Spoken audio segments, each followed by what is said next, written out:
সাতক্ষীরার আশাশুনিতে লবণাক্ত জমিতে বিনা চাষ পদ্ধতিতে সরিষা ও শীতকালীন সবজি চাষে নতুন সম্ভাবনা দেখা দিয়েছে। লবণাক্ততা ও জলাবদ্ধতার কারণে বছরের প্রায় ৮ মাস উপকূলীয় জমিগুলো পতিত থাকে। তবে এবার কৃষকরা এসব জমি ব্যবহার করে সরিষা ও সবজি চাষ করে সফল হয়েছেন।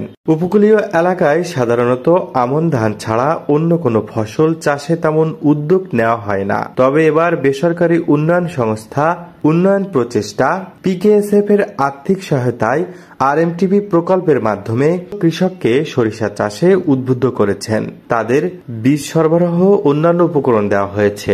কৃষকরা বলছেন, সরিষা চাষে খরচ কম এবং লাভ প্রায় 3 গুণ। এলাকায় অধিকাংশ জমি ছিল পতিত, মানে এখানে একটাই মাত্র ফসল হচ্ছে এই আমন মৌসুমে একটাই ধান হতো, তাছাড়া কোনো ধান হতো না।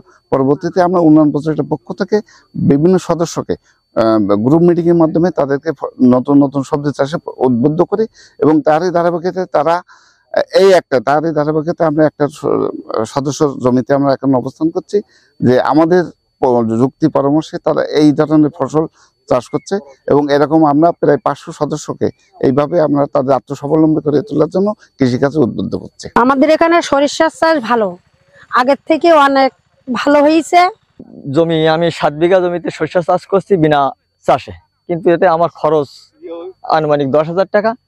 কিন্তু এর থেকে আমি এই শস্য উৎপাদন করে বিঘা প্রতি 3 মণ করে দেখা যায় 3-4-42 মণ শস্য পাবো।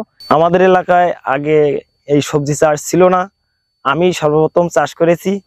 সর্বপ্রথম চাষ করার পরে ফলাফল ভালো দেখে পাশাপাশি লোকজন আরো উদ্যোগ হয়েছে এই চাষবাস করবে, দেখা যায় ভালো ফসল হচ্ছে, তো এই দেখি মনে করেন আরো লোকজন উদ্যোক্তা নিয়েছেন। এই অবস্থায় দেখা যায় কি আমাদের এই অল্প অল্প জমার ভিতরে আমরা যে ফসল ফলাতে পারতেছি, এতে করে সংসার আমাদের সবার ভালো চলতেছে। এই জমিটা এরকম সময় মাঠে ফেলানো থাকতো, জমি থাকার পরে আমরা এই উন্নয়ন প্রচেষ্টা থেকে সরিষা পাইছি, পাওয়ার পরে রোপণ করেছি। আমাদের এলাকায় ফসল হতো না, কেননা লোন আসতো না। এখন আমরা গতবার পরীক্ষা করেছি, এখন ফসলের ভাব একটু ভালো দেখতেছি এবং আমরা ফসল লাগানোর চেষ্টা পাচ্ছি এবং লাগাইছি কিছু কিছু। প্রথমবারের মতো এ অঞ্চলে সরিষার পাশাপাশি শীতকালীন সবজিরও চাষ হয়েছে। এতে কৃষকরা আর্থিকভাবে লাভবান হচ্ছেন। উন্নয়ন প্রচেষ্টার কর্মকর্তারা বলছেন, আশাশুনির লবণাক্ত জমিগুলো চাষের আওতায় আনার কারণে কৃষিতে নতুন দিগন্ত উন্মোচিত হয়েছে। যে যেহেতু আমন ধান ছাড়া কিছু হয় না, এর পাশাপাশি যদি চাষ ছাড়া বিনা চাষে সরিষাটা করা যায় তাহলে কেমন হয়।